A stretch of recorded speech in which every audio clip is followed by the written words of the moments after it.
Waktu itu aku menjenguknya, aku terkejut di dekatnya ada makhluk menyeramkan. Waktu itu aku gak jadi masuk ke ICU karena si makhluk itu melotot ke arahku.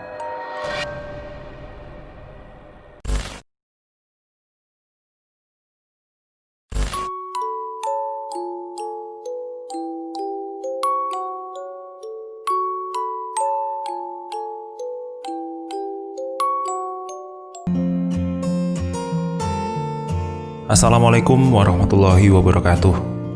Teman-teman, untuk direkam. Kali ini saya mendapatkan cerita dari Marmar @mar_smart11. Jadi buat teman-teman yang pengen kepo soal cerita ini, langsung saja, linknya ada di deskripsi.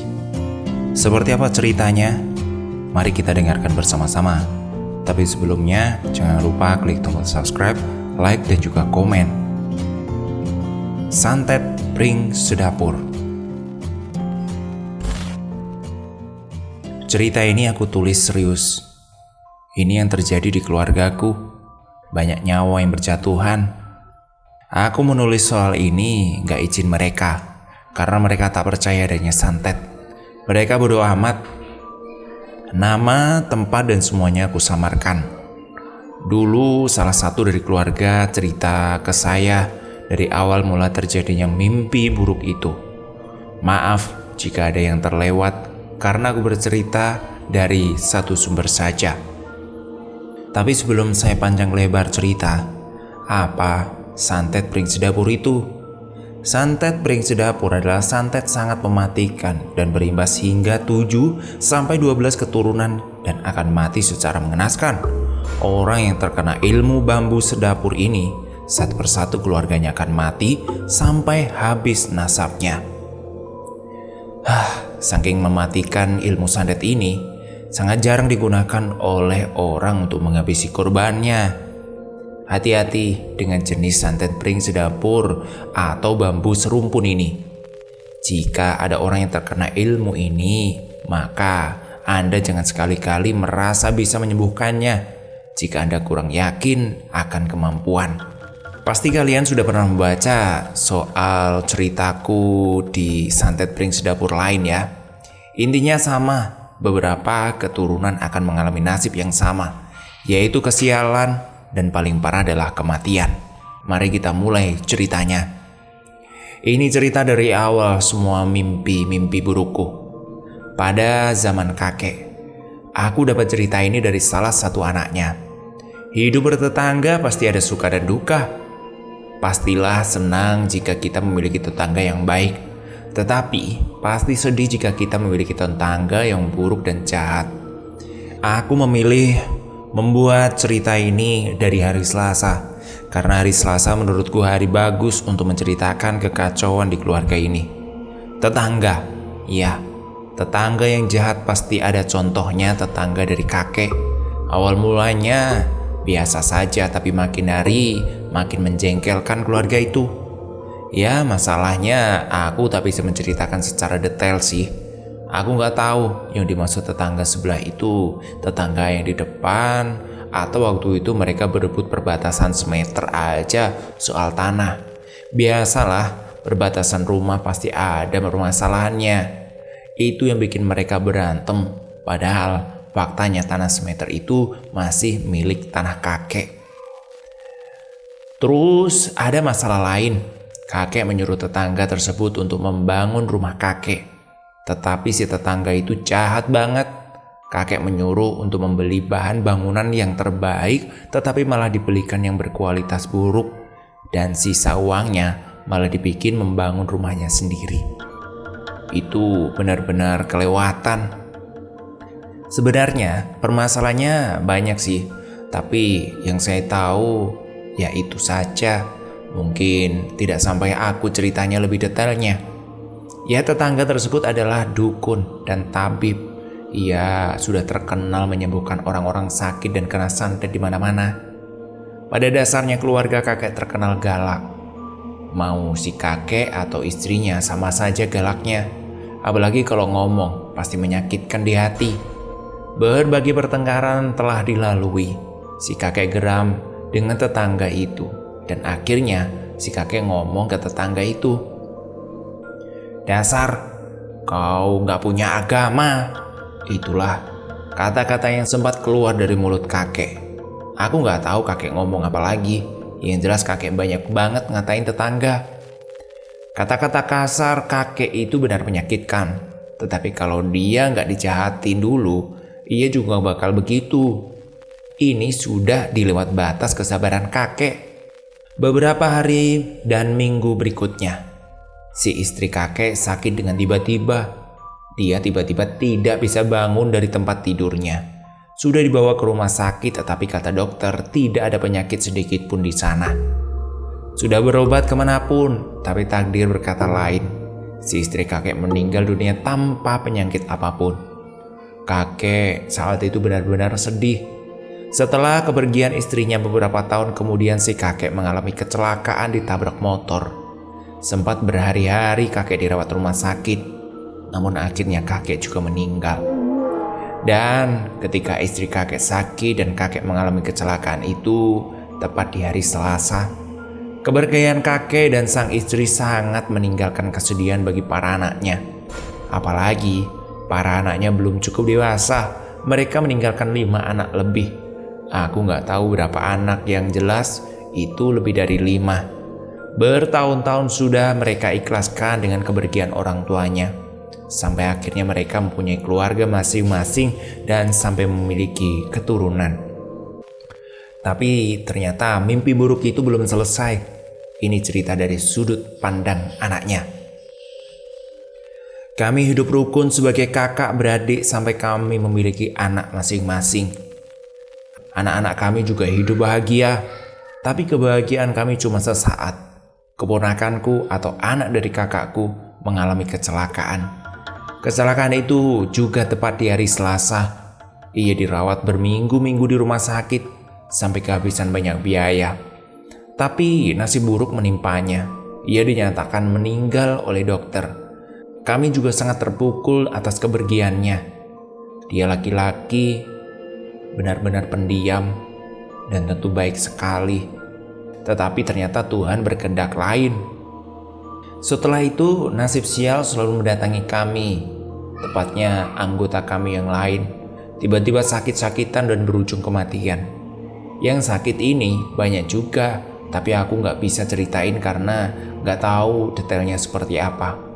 Setiap keluarga kami kecelakaan dan sakit, dan pasti berjarak bertahun-tahun kemudian. Satu persatu dari keluarga dan anak-anak kami meninggal, terutama anak laki-laki. Mulai dari sini aku bercerita. Menurut kesaksian dari suamiku sendiri, pada saat itu suamiku mendapat kabar dari ayahnya mengalami kecelakaan hebat. Ia mengalami luka yang cukup serius, bahkan harus segera dioperasi. Oh ya Tuhan, ayahnya suamiku ini adalah anaknya si kakek yang kuceritakan di awal. Jadi suamiku adalah cucunya si kakek yang galak itu. Dari pengakuan suamiku, ayahnya harus dioperasi. Jadi tepurung kepalanya harus dimasukkan sementara di dalam perutnya. Aku juga gak paham sih soal ini. Setelah itu baru dikeluarkan dan dikembalikan ke tempat semula. Setelah berminggu-minggu di rumah sakit, ia akhirnya sembuh. Bersyukur sekali melewati ini. Dilihat dari saudara-saudaranya pasti sudah tidak selamat lagi. Sekarang orangnya masih hidup dan sehat. Setelah bertahan bertahun-tahun kejadian itu, nasib buruk menimpa anaknya laki-laki. Lebih tepatnya adalah adik dari suamiku. Pada saat itu ia mengantar pacarnya mudik di kota P yang jaraknya cukup jauh dari kota kami. Jadi kejadiannya tepatnya hari Lebaran Idul Fitri, yang waktu itu lebarannya malah mundur sehari. Kalau kalian ingat pasti tahu itu kapan dan lebih tepatnya tahun berapa. Maaf, kami non-muslim jadi tidak mengingat itu. Dalam perjalanan pulang, setiap mengantar pacarnya, nasib buruk menimpanya. Ia mengalami kecelakaan hebat dan menurut ia saat itu menghindari sosok kakek yang menyeberang dan akhirnya oleng ke arah perbatasan jalan. Tapi menurut pengakuan saksi yang di tempat kejadian itu adalah kecelakaan tunggal. Tidak ada kakek yang menyeberang di sana. Akhirnya dia langsung dibawa ke rumah sakit terdekat. Tetapi keluarga menolak dan menyuruh untuk mengantar ke rumah sakit yang ada di kota lain yang berjarak 3 kota dari tempat kejadian. Jadi rumah sakit ini kalau dari kota asal kami hanya 1 jam perjalanan. Tetapi karena tempat kejadian jauh, jadi harus menempuh berjam-jam untuk sampai rumah sakit ini. Setelah sampai di rumah sakit, ia langsung dibawa ke ICU. Di hari awal, rumah sakit ini benar-benar berbeda. Kalau ia masih bisa bicara dan masih nampak sehat, tetapi hari-hari berikutnya, ia mulai kritis. Semua alat bantu dipasang di tubuhnya. Mulai dari alat bantu pernafasan, alat bantu makan, alat bantu pipis dan sebagainya. Dia sering histeris waktu masih bisa bicara. Ia menjelaskan bahwa ada seorang yang membuat ia takut. Katanya, makhluk itu menyeramkan. Dia selalu berteriak ketika makhluk itu datang. Ia teriak menyuruh makhluk itu pergi. Pergi! Kamu pergi dari sini! Pergi! Orang-orang di sekitarnya mulai bingung.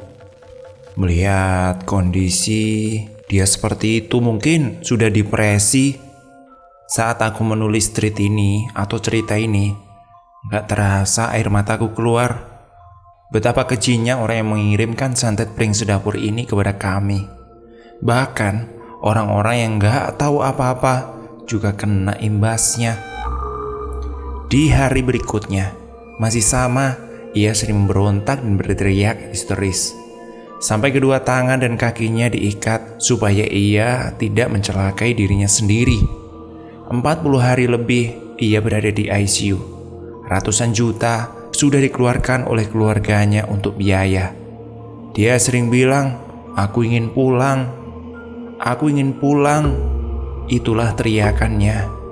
Entah berapa kali ia mengucapkan kalimat itu, tetapi Tuhan mengabulkannya. Tetapi benar saja di sore itu, Tuhan telah mengabulkannya. Ia benar-benar pulang. Lebih tepatnya pulang ke rahmat Tuhan. Dia waktu itu masih berumur 20-21 tahun. Ia mengalami hal buruk dengan motor barunya. Mungkin kalau dia masih hidup, mungkin sekarang sudah umur 29 tahun.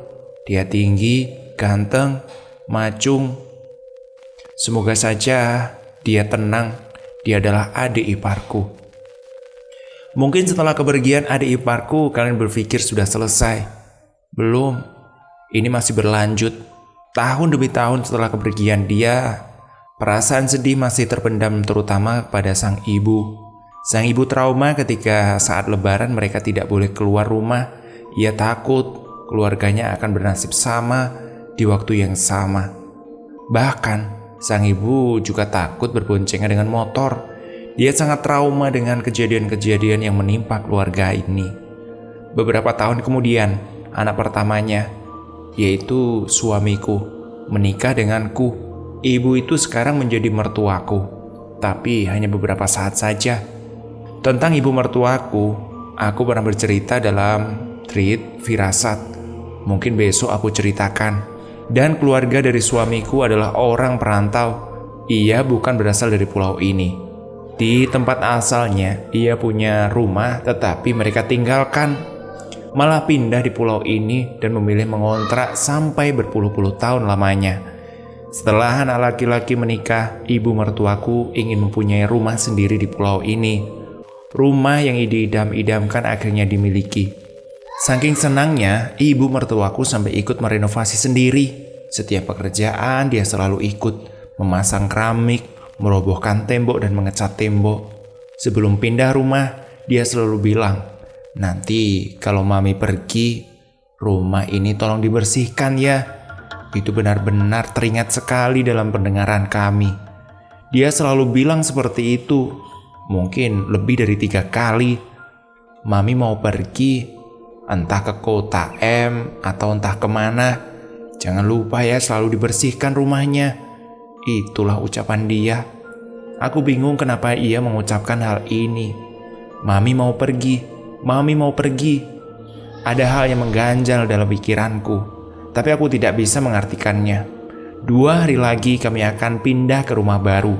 Barang-barang kami telah masukkan ke dalam kardus dari sebulan yang lalu. Mami sangat senang dia akan memiliki rumah baru. Tapi semuanya berubah seketika. 2 hari sebelum kami pindah, kedua mertuaku mengalami kecelakaan yang hebat. Mereka baru saja pulang dari rumah baru untuk sekedar bersih-bersih. Ibu mertuaku meminta diantarkan oleh suamiku untuk mengambil uang di bank. Bapak mertuaku mengiyakan saja. Mereka berboncengan motor, posisi mamiku membawa sekotak kardus kemudian di pangkunya. Aku memanggil ibuku dengan sebutan mami ya. Namun tidak seperti biasanya, entah apa yang dipikirkan oleh bapak mertuaku itu sehingga memilih jalan raya, padahal biasanya dia memilih jalan perkampungan. Memang takdir tidak bisa dihindari. Sebuah mobil sedan melaju kencang menabrak mereka berdua dari belakang. Mereka berdua terpental jauh dan pingsan. Mereka tersadar setelah di rumah sakit. Bapak mertuaku luka ringan di tangan. Tapi ibu mertuaku benar-benar sangat parah lukanya. Ia mengalami patah tulang, juga tulang rusuknya remuk semua. Ibu mertuaku lalu dirujuk ke rumah sakit lain karena ia sangat terluka parah.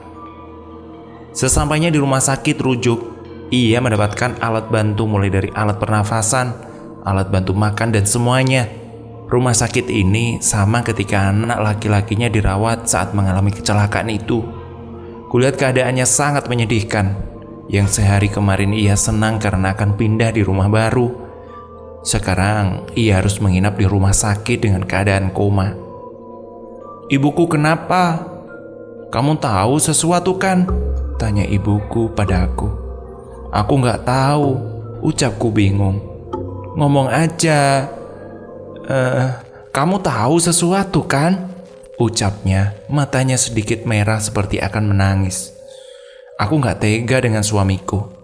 Kayaknya ibumu ini kena sumpah orang, jadi dia jadi korban, ucapku. "Kenapa begitu?" tanya suamiku. "Itu semua dimulai dari kakek nenekmu. Mereka kena sumpah, dan sumpah itu sampai ke semua keturunannya," ucapku menjelaskan. Ibu mertuaku dirawat di ICU selama 51 hari. Kami sudah mengeluarkan biaya rumah sakit hampir setengah M. Sangat mahal bagi kami, tapi kesehatan nomor 1. Waktu itu aku menjenguknya, aku terkejut di dekatnya ada makhluk menyeramkan. Waktu itu aku gak jadi masuk ke ICU karena si makhluk itu melotot ke arahku. Aku langsung kabur meninggalkan suamiku. Aku berlari keluar bangunan rumah sakit. Suamiku menelpon, "Kenapa tiba-tiba kamu kabur?" Aku menjelaskan alasan lain. Aku tak menceritakan kepada suamiku atas apa yang kulihat. Aku menunggu suamiku di luar lalu menjemputku. Aku berpamitan untuk pulang ke rumah. Makhluk itu berbentuk seperti genderuwo. Dia bertaring, hitam matanya, melotot dan juga, tapi dia pendek dan gendut.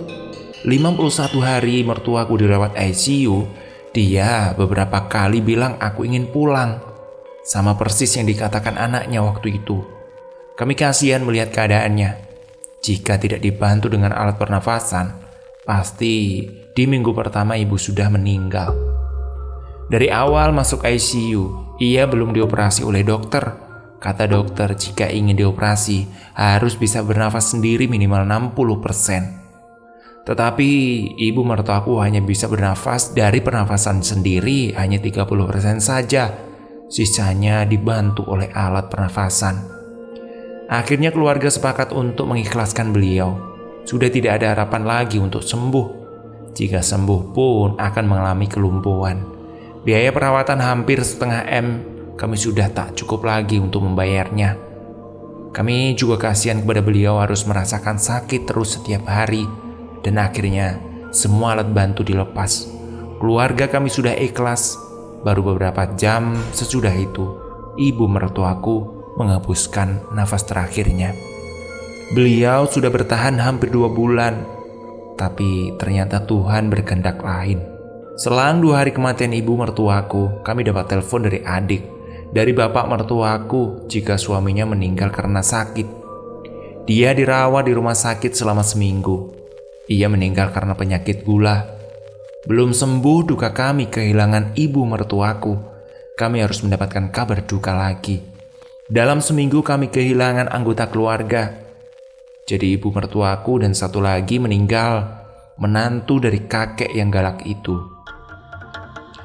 Waktu upacara pemakaman ibuku, kami mengundang pendeta dari negara tetangga. Ia sangat pintar dalam hal gaib. Dia mengungkapkan bahwa ibu mertuaku tuh kena sumpah. Aku gak begitu paham dia ngomong apa lagi karena dia memakai bahasa Melayu. Intinya ia mau menghentikan sumpah itu atau santet pring sedapur ini. Ia meminta pohon pisang yang masih utuh dan ia mulai ritual. Aku gak melihat ritual itu, jadi gak bisa dijelaskan di sini.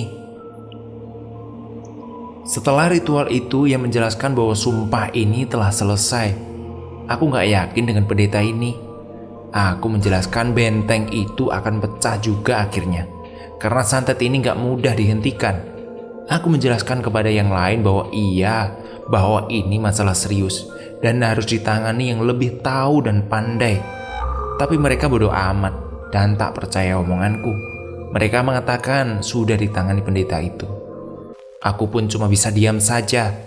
Aku mengibaratkan benteng itu sebuah kaca. Di tahun pertama setelah kematian ibu mertuaku, benteng itu terlihat retak. Aku mulai was-was dan berhati-hati. Di tahun kedua mulai retakan bertambah melebar dan beberapa bulan kemudian, retakan berkeping-keping benteng tersebut. Aku yakin dan semakin yakin. Waspada dan takut santet itu mengenai keluarga kecilku. Aku selalu berdoa dimanapun berada. Semoga keluargaku dijauhkan dari malapetaka ini. Untuk menyelesaikan cerita ini, saya harus menulisnya di setiap hari Selasa. Tenang aja, makhluk ini tidak berbahaya lagi. Ia hanya mengincar keluarga kami. Jadi kalian yang indigo dan bisa melihat, tolong ajakin dia ngopi. Bilangin suruh pergi jauh-jauh dari keluargaku. Kita lanjutkan ceritanya. Setelah benteng itu retak, kami mendapat kabar dari saudara tepat di tengah malam, tepatnya hari Selasa, bahwa adik dari bapak mertuaku terkena serangan jantung. Dikabarkan bahwa ia sebelumnya terjatuh di kamar mandi. Setelah beberapa jam ia dikabarkan meninggal dunia. Rasa duka menyelimuti kami. Ya, benar. Dia adalah anak laki-laki. Saat ibu mertuaku kecelakaan juga tepat dari Selasa. Dan intinya, kesialan yang kami dapat atau kecelakaan ini tepat jatuh di hari Selasa. Tapi meninggalnya di hari lain. Kami sudah tahu persis tentang hal menakutkan hari Selasa. Bahkan kami menghindari hari Selasa untuk kepergian. Salah satunya juga untuk berfoto bertiga. Kami juga menghindari karena sebelum mereka meninggal beberapa hari, mereka melakukan foto bertiga dan mereka yang meninggal pasti di posisi yang tengah. Aku pun gak boleh foto bertiga. Ya gimana lagi, keluarga kecilku masih 3 orang saja. Aku sering mengambil foto bertiga, aku yakin keluarga kecilku dilindungi. Kecuali yang bikin sial itu adalah foto bertiga tapi salah satunya adalah bukan keluarga kita. Bagaimana santet ini dikirimkan? Begini ceritanya. Ia adalah orang Padang. Memang sengaja aku gak samarin karena aku benar-benar marah dengannya. Dia sudah meninggal lama. Makhluk itu adalah salah satu dari peliharaannya.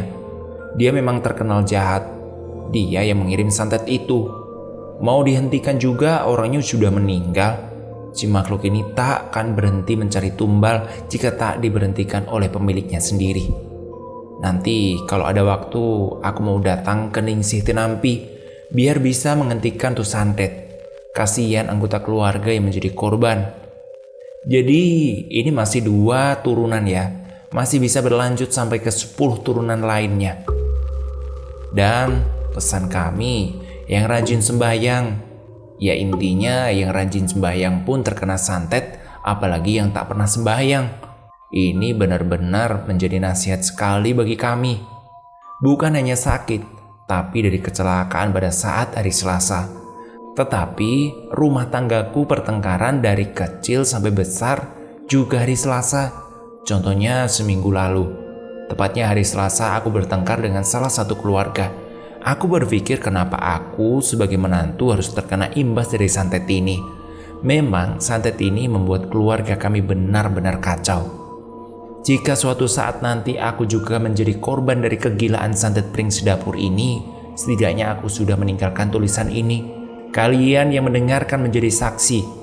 Cerita ini bukan karangan. Ini curhat pilu dari keluarga kami. Memang aku menulis ini tidak izin dulu ke mereka, tapi ini menyangkut keluarga kecilku juga. Jadi aku harus ikut terlibat. Minta doanya untuk mereka yang telah tiada. Semoga mereka memberi kebahagiaan. Semoga mereka diberi kebahagiaan di surga. Hikmah dari cerita ini, kita harus berbaik hati dengan orang di sekitar kita. Kita harus berpikir juga apa yang kita omongin, apakah menyakitkan orang lain atau tidak. Kita juga tidak boleh jahat ke orang lain jika kita nggak mau dijahatin orang lain juga. Intinya, mereka, kakek dan tetangganya salah semua. Mereka lah yang bikin kekacauan ini. Cerita ini aku tutup. Terima kasih. Mungkin beberapa bagian yang terlewatkan. Semoga saja menjadi maklum. Terima kasih buat semuanya. Dan rahasianya. Pertamanya makhluk ini tak setuju untuk aku ceritakan tentang santet ini. Ia terus bilang jangan cerita, jangan cerita. Dia ngomong ini terus. Tapi dengan bujuk rayu Mbak Ara, dia akhirnya luluh juga. Dasar setan. Sama setan cantik luluh juga dia. Aku diperbolehkan untuk cerita, tapi dengan satu syarat. Lebih tepatnya hari Selasa. Terima kasih sudah mendengarkan ceritaku. @mar_mar11. Santet pring sedapur ini seru juga. Sudah aku selesaikan. Semoga bisa diambil hikmahnya. Terima kasih buat yang udah nulis dan udah ngizinin ceritanya saya baca. Maaf kalau ada salah kata. Terima kasih, sampai jumpa. Assalamualaikum warahmatullahi wabarakatuh.